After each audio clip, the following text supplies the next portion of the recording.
Notre secours est dans le nom du Seigneur qui a fait le ciel et la terre. On continue les visions et les chants chamanistiques, je sais pas comment il faut dire, d'Ézéchiel.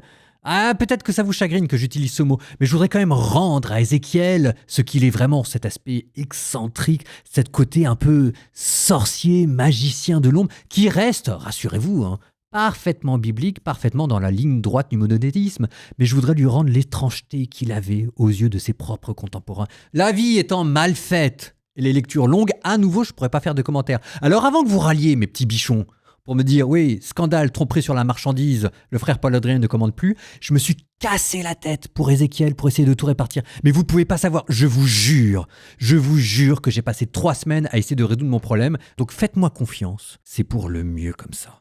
Chapitre 17, l'allégorie des 2 aigles, le nouveau rameau qui sera planté sur une montagne est déjà une prophétie messianique. Chapitre 18, extrêmement connu, le primat de la responsabilité individuelle. Et chapitre 19, une lamentation sur 2 lionceaux qui représentent le roi du Nord et le roi de Juda. Allez, bonne écoute.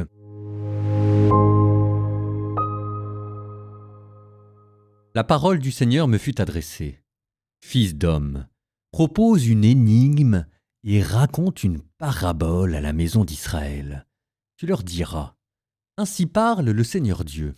Le grand aile aux grandes ailes, à l'envergure immense, au plumage épais et chamarré, vint au Liban. Il s'empara de la cime du cèdre, cueillit le sommet de sa ramure, il l'emporta au pays des marchands et dans une ville de trafiquants le déposa. Puis il prit une des semences du pays, la mit dans un champ près au semail, au bord des eaux abondantes. Telle une pousse de saule, il la planta.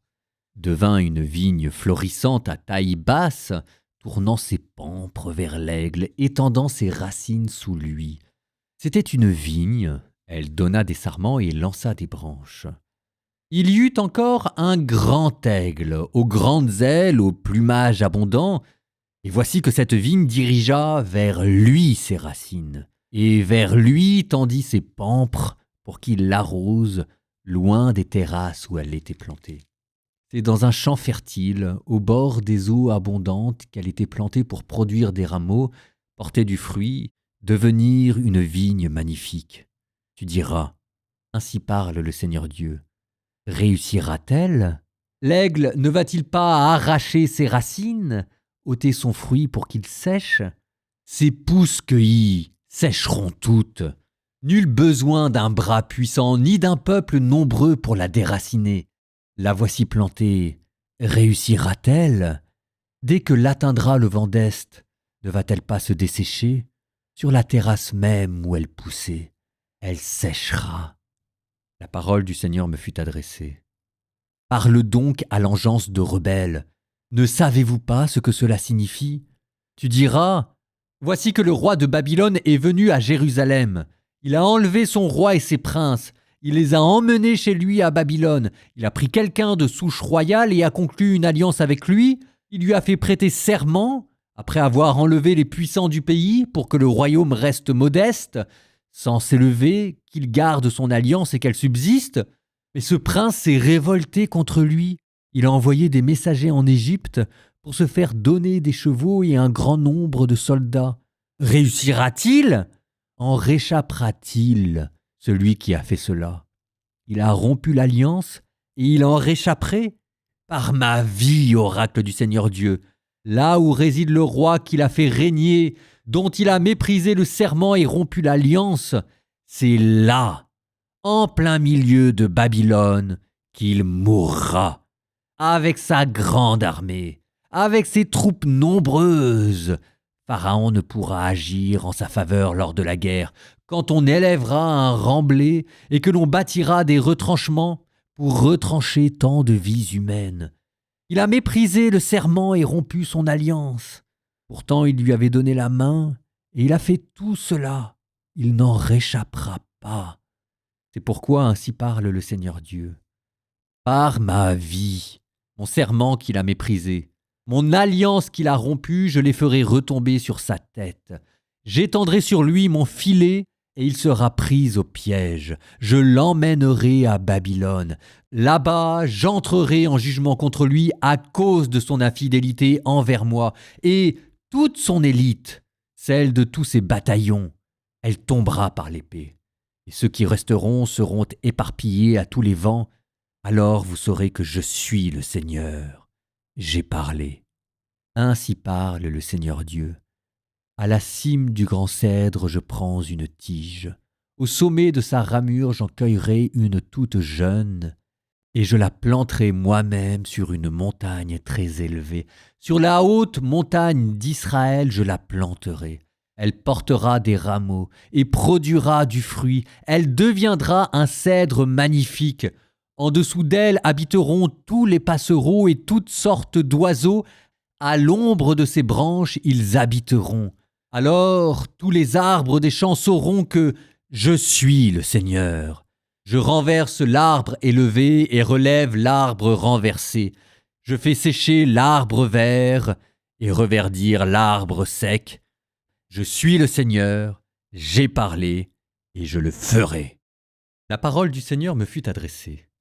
Qu'avez-vous donc dans le pays d'Israël à répéter ce proverbe ? Les pères mangent du raisin vert, mais ce sont les dents des fils qui en sont irritées. Par ma vie, oracle du Seigneur Dieu, vous n'aurez plus à répéter ce proverbe en Israël. En effet, toutes les vies m'appartiennent, la vie du Père aussi bien que celle du Fils, elles m'appartiennent.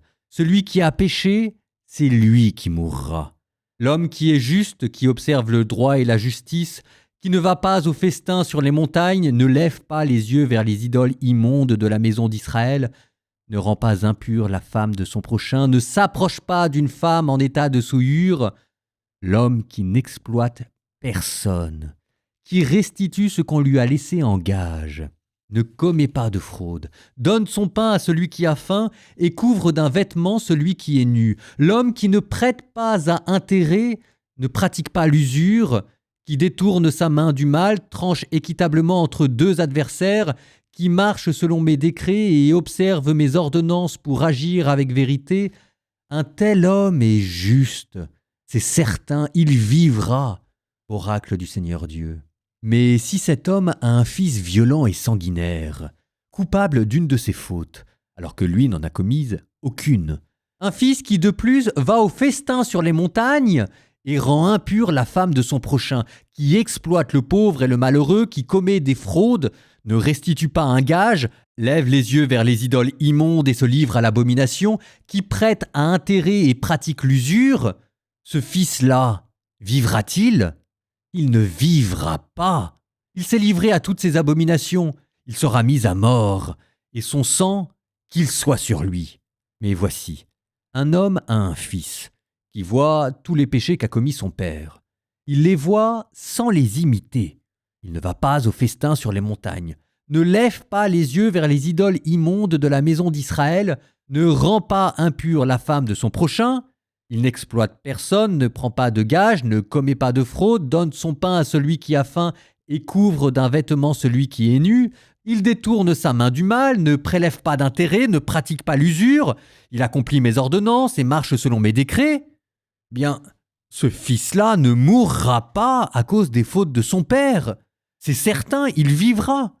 Mais son père, s'il a pratiqué la violence, commis des fraudes et n'a pas bien agi au milieu de son peuple, il mourra en raison de sa faute. Or vous, vous dites, pourquoi le fils ne porte-t-il pas la faute de son père ? Le fils a pratiqué le droit et la justice. Il a observé tous mes décrets et les a pratiqués. C'est certain, il vivra. Celui qui a péché, c'est lui qui mourra. Le fils ne portera pas la faute de son père, ni le père la faute de son fils. La justice sera la part du juste, la méchanceté, celle du méchant.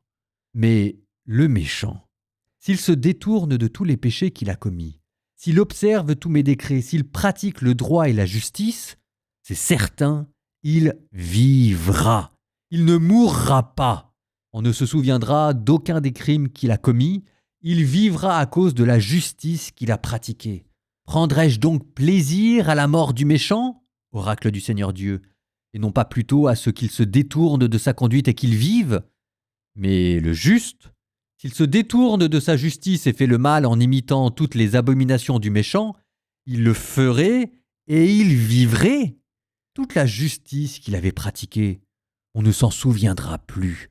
À cause de son infidélité et de son péché, il mourra. Et pourtant vous dites, la conduite du Seigneur n'est pas la bonne. Écoutez, fils d'Israël, est-ce ma conduite qui n'est pas la bonne? N'est-ce pas plutôt la vôtre?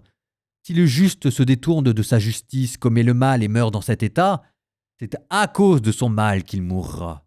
Si le méchant se détourne de sa méchanceté pour pratiquer le droit et la justice, il sauvera sa vie. Il a ouvert les yeux et s'est détourné de ses crimes. C'est certain, il vivra, il ne mourra pas. Pourtant, la maison d'Israël répète, « La conduite du Seigneur n'est pas la bonne. » Est-ce ma conduite qui n'est pas la bonne, maison d'Israël? N'est-ce pas votre conduite qui n'est pas la bonne? C'est pourquoi, oracle du Seigneur Dieu, je vous jugerai chacun selon sa conduite, maison d'Israël. Retournez-vous, détournez-vous de vos crimes, et vous ne trébucherez plus dans la faute. Rejetez tous les crimes que vous avez commis. Faites-vous un cœur nouveau, un esprit nouveau. Pourquoi vouloir mourir, maison d'Israël? Je ne prends plaisir à la mort de personne, oracle du Seigneur Dieu. Convertissez-vous et vous vivrez. Et toi, entonne une complainte sur les princes d'Israël. Tu diras, ta mère, une lionne parmi les lions. Couchée au milieu des lionceaux, elle nourrissait ses petits. Elle éleva un de ses petits qui devint un jeune lion. Il apprit à déchirer sa proie, il dévora des hommes. Des nations en entendirent parler. Il fut pris dans leur fosse. Avec des crochets, on l'emmena au pays d'Égypte. Alors, la lionne vit son attente déçue, sans espoir. Elle prit un autre de ses petits et en fit un jeune lion. Il rôdait parmi les lions. Devenu un jeune lion, il apprit à déchirer sa proie. Il dévora des hommes. Il démolit leurs palais. Il détruisit leurs villes. Le pays, avec ce qu'il contient, fut terrorisé au bruit de son rugissement. On dressa contre lui des nations d'alentour venues de leur province. Elles étendirent sur lui leurs filets. Il fut pris dans leur fosse. Avec des crochets, ils le mirent en cage. Ils le menèrent au roi de Babylone. Ils le menèrent en lieu sûr pour qu'on n'entende plus sa voix sur les montagnes d'Israël. Ta mère était comme une vigne. Plantée au bord des eaux, elle était féconde et touffue car les eaux étaient abondantes. Elle eut des tiges vigoureuses qui devinrent des sceptres royaux. Elle grandit en taille et s'éleva au milieu des branchages. On l'admira pour sa hauteur et le grand nombre de ses pampres. Mais elle a été arrachée avec fureur et jetée à terre. Le vent d'Est a desséché son fruit. Elle a été brisée. Ses tiges vigoureuses ont séché, le feu les a dévorées, et maintenant, elle est plantée au désert, dans un pays de soif et d'aridité. Un feu est sorti de ses tiges, il a dévoré ses sarments et ses fruits, plus de tiges vigoureuses, plus de sceptre royal. Ce chant est une complainte, qu'il serve de complainte. Proverbe 11, 26-31. Le peuple maudit celui qui accapare le blé, il bénit celui qui le met sur le marché. Qui poursuit le bien recherche aussi à plaire. Tendre au mal, c'est en faire les frais. Qui se fie à sa richesse tombera, comme un arbre verdoyant le juste fleurira. Qui perturbe sa maison héritera le vent, et le sort sera l'esclave de l'homme au cœur sage. Le sage entraîne les autres à sa suite. Si le juste reçoit rétribution sur cette terre, combien plus le méchant et le pécheur?